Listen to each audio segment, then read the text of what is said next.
नमस्कार, मी रश्मी. आपण पाहत आहात जनादेश वृत्तवाहिनी. पाहूया आजच्या काही ठळक घडामोडी.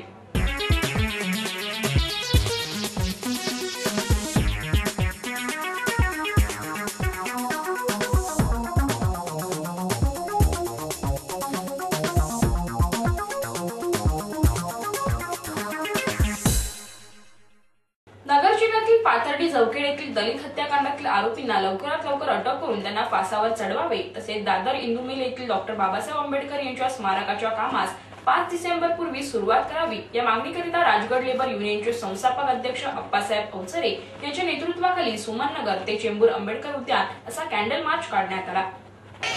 आरोपींना फाशी लोकशाही अण्णाभाऊ साठे यांचा, बाबासाहेब आंबेडकरांचा. आरोपींना फाशी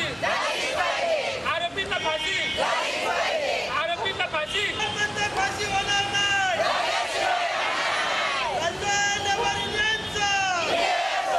हा बुलंद आवाज आहे राजगड लेबर युनियनचा आपल्या मागण्यांप्रती सरकारला जाग आणण्याकरिता. चौखेड येथे झालेल्या दलित हत्याकांडातील आरोपींना अटक करून त्यांना फाशीची शिक्षा द्यावी, त्याचबरोबर दादर इंदू मिल येथील डॉ. बाबासाहेब आंबेडकरांच्या स्मारकाच्या कामास 5 डिसेंबर पूर्वी सुरुवात करावी, तसेच मुंबईवर झालेल्या 26/11च्या आतंकवादी हल्ल्यातील शहीदांना श्रद्धांजली अर्पण करण्याकरिता लोकशाहीर अण्णाभाऊ साठे उद्यान सुमननगर ते डॉ. बाबासाहेब आंबेडकर उद्यान चेंबूर असा कॅन्डल मार्च काढण्यात आला. त्या काढण्यात आलेल्या कॅन्डल मार्च मध्ये राजगड लेबर युनियन बरोबरच विविध महिला बचत गटही सहभागी झाले होते.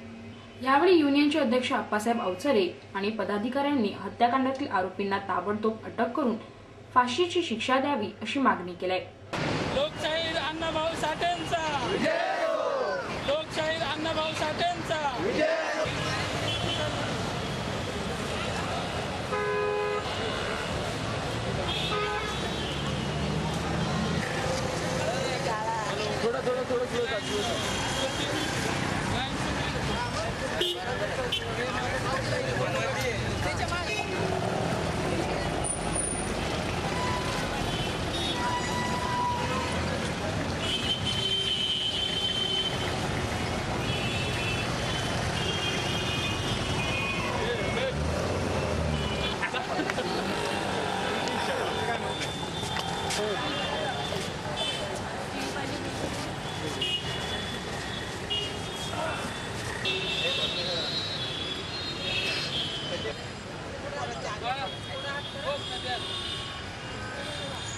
डॉक्टर बाबासाहेब आंबेडकरांचा.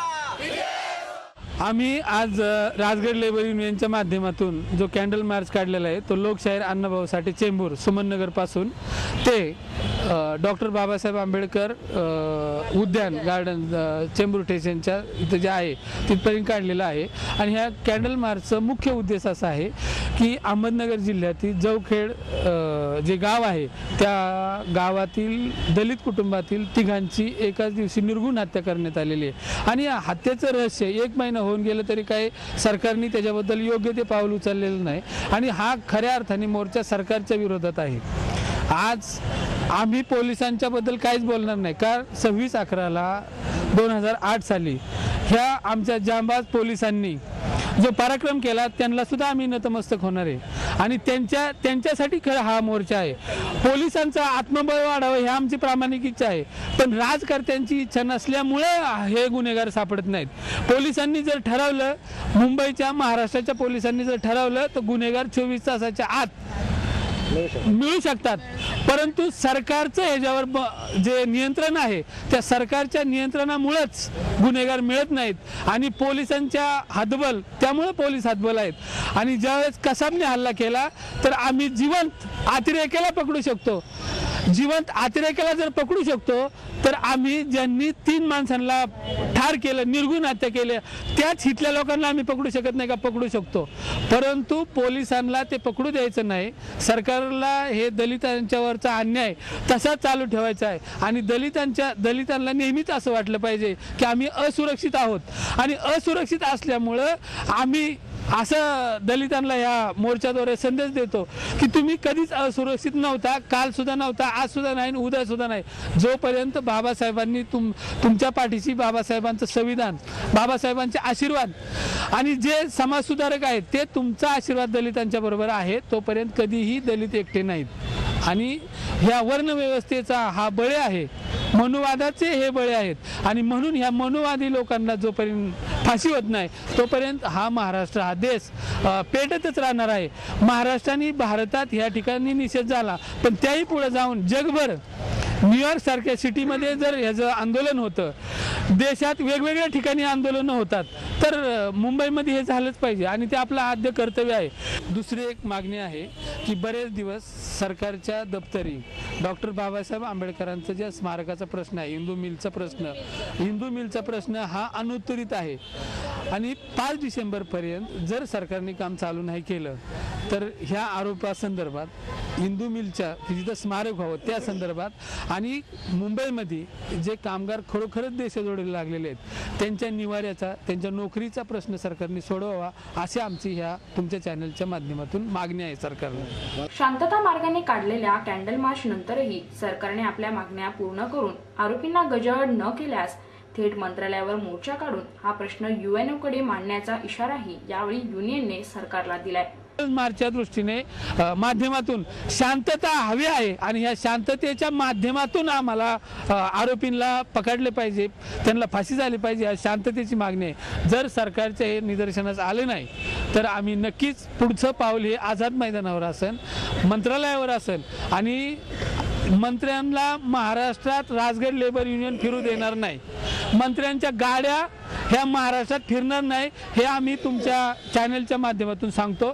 आणि यापुढं जर लवकरात लवकर जर आरोपी सापडले नाहीत तर आमचा पुढचा मोर्चा हा मंत्रालयावर असेल. ही एक तळमळ आहे आणि अशी हत्या कधी होऊ नये इथून पुढे याची सरकारने काळजी घ्यावी. आणि काळजी कधी घेणार सरकार? ज्यावेळेस आरोपी पकडणार आणि त्यांना फाशी देणार, शिक्षा देणार, त्यावेळेस म्हणता येईल सरकारने काळजी घेतली. जर ह्या सरकारने हे आमच्या मागण्या मान्य केल्या नाही, जे की ते करणारच नाहीत, करणार होते तर ते 10 दिवसात आज झाला असतं. आजही होत नाही, जगभर याची चर्चा होऊन सुद्धा होत नाही.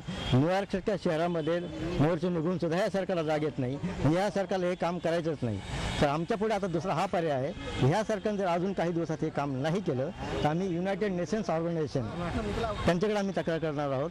आणि भारतामध्ये जेनोसाइड्स आणि रेसिझम म्हणजे रेशियल डिस्क्रिमिनेशन हा प्रश्न युनोमध्ये आम्ही मांडणार आहोत.